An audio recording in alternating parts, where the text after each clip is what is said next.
gentleman right here, Mr. George Potter, and that's George, not Harry. Yeah, Harry's inside. All right, so now, the reason Mr. Potter opened this museum, not only was he fascinated with the wax figures, but he wanted to be able to teach some history. Yeah, he loved his history, loved passing it on. Well, his theory was that if you could see the person you were learning about, you remembered him.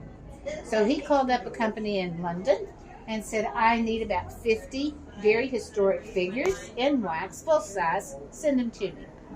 Well, Jim's Waxworks over there, that's what they did for a living. So it took about 4 years to get those together. I mean, they had a lot of artists going. Got about 4 years, shipped them all over. Mr. Potter was able to open up in 1949. Now, he did that for 30 years, and he just kept adding and adding and adding. Well, by the time he passed away in 1979, he had actually grown this museum to be the second largest wax museum in the world. That's pretty cool. Had over 300 figures. But unfortunately, he passed away, and his family started selling off the figures. Sold over half of his collection before one of his employees actually stepped forward and said, enough is enough. We're saving this little piece of history. Her and her family bought the remainder of the figures, moved it down the street a block, and reopened. Well, they ran it up until about 11 years ago, and they put it up for sale, and we bought it. And I say we, not me, but our company is O-Town Trolley, and we are into preserving history. So we bought it, moved everything up here, set it up, and then our wise owners sitting down in beautiful Key West, Florida, looked at the pictures we sent them and said, hey guys, that's looking pretty good. But you need more figures. And they're like, okay. And he goes, well, so art department, you guys just make them. And they're going, we don't know how. And he said, well, you need to learn. And they said, well, okay. And he said, but I want you to make them the same way they were made that in 1949. So they taught themselves exactly how to do that. So in 1949, to do one head, like Mr. So here, could take anywhere from 300 to 500 hours of work to do. Our art department can make this very same head in 300 to 500 hours because it's the same technique. It starts by sculpting in clay, then making a plaster mold over that. Taking that mold, pouring in hot melted wax. Taking that wax figure out of there, out of that mold, painting it to get the right complexion. Yeah, see, you attacking Joe there. I did. I so did. I'm sorry. You're fine. My elbow hit it. Well, listen, he's taking the tumble. Okay.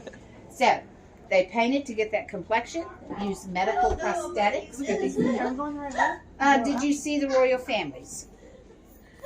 The kings and queens. So if you go back around and where you see Mr. Walt Disney, go through the archway and come this way, and then that's where you'll see. Okay, sorry about Okay, that. that's all right. So then they'll use medical prosthetics for the eyes and the teeth. Now that does give it that very real look. It looks like it's following you as you go up by. And then the hair on the head and on the face of our figures is human hair. And it's put in one strand at a time.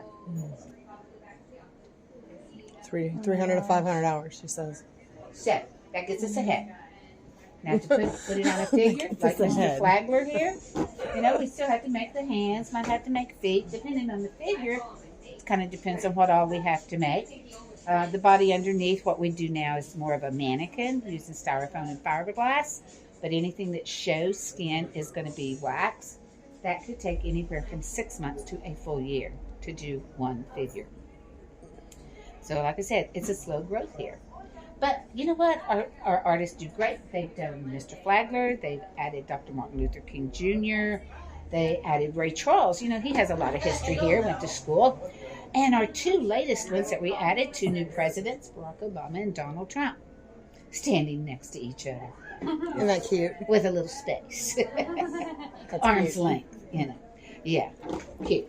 But, so we do have the presidents. We also have kings and queens. Yeah, you told me, the royal family. I've got military leaders, good and bad, because that's what history is. But I also have great artists, great composers, and great writers, because that's the softer side of history. So now I'm going to send you guys in. There's no right or wrong way to go. Spend as much time as you want. Take all the pictures you want to take. We just ask that you don't touch the figures while you do that. And other than that, guys, go have some fun. Nice. All right. See you guys in a little Thank bit. you. Do you see those? No. You check him out. I almost knocked him over, but he's awesome. It's this really is cool what- how when it you come goes. out of the mold. And then after they've painted it, put in the eyes and stuck a little hair. He didn't have a lot of hair. But it gives it that realistic